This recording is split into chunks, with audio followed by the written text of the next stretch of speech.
The Graveyard Photobook. Inspired by Neil Gaiman. Created by Tori Turner. It started with a suspicion and a bit of a daydream, so I left my home and was sure not to be seen. I walked up the hill, right to the very top, and it was only when I reached the graveyard that's when I stopped. I was looking for nobody. Nobody Owens, that is. Or maybe at least a friend of his? I'm sure I seen him standing by a tree. In the end, it seems it was him. He found me. I took the path, the Egyptian walk. If only these stones were able to talk. I took the path to the oldest place, walking carefully and at a steady pace. I got the impression I was on the right track because the boy in the shadows kept telling me to turn back. I did not, of course, because that's not my way. I kept going this time because I wanted to play. And it wasn't as scary as I expected it to be. It was calm, peaceful, warm, and a pleasure to see. Why did I get the impression Bod still wanted me to turn around? That's when I heard the whisper come up from the ground. The Slayer, it is near. I can sense it, my dear. A warning again in the shadows I could see. Why does Bod have no faith in me? My stomach turned and I was broken in two when I heard Bod say, "It's not the Indigo Man coming for you." If it's not the Indigo Man, then what could it be? A ghoul gate maybe ahead of me?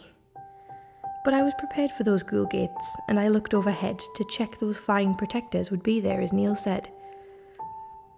When my eyes eventually came back to the ground, I'm sure it was the grave of Joshua Worthington I found. However, now was not the time to stop and admire. My situation had just become ever more dire. Then the shadow of a woman came dancing around. Surely Liza was not a threat to me somehow. I realised her crush might make me seem a threat, but honestly, me and Bod, we've never really met. Or maybe she's here to help me out. And if that's true, then I'm really in trouble, no doubt. That's when I got distracted and I tripped and I fell. My adventure to the graveyard was not going so well. I stood up and could tell that something was not right. Tonight in the graveyard, I truly got a fright. I looked over my shoulder and down the path, and coming after me was the man Jack. He was on the phone, no doubt calling the other Jacks, and I started to wonder why I hadn't covered my tracks. This is it, it's over, I'm done. Unless I give it one last try. Okay, I'll run. Bod stayed in the shadows, but he kept me right. As the sun started to set and day turned into night, I jumped over fallen graves and I squished an odd flower or two. "Thanks, Bod," I shouted as I seen the entrance in view. I got the impression he was thanking me too.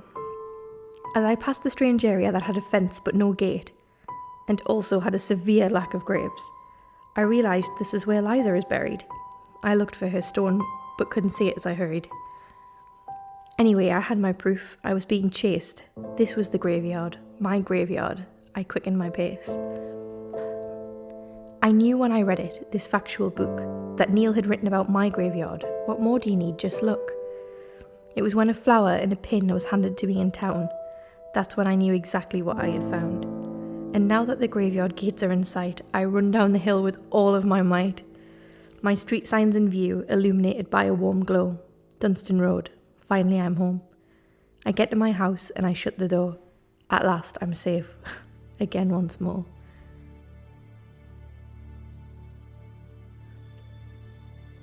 It was a hell of an adventure, as I'm sure you can see. I can't believe something like this happened to me. Maybe I'll brave the graveyard again one day, but right now I'm living and, well, that's how I'd like to stay.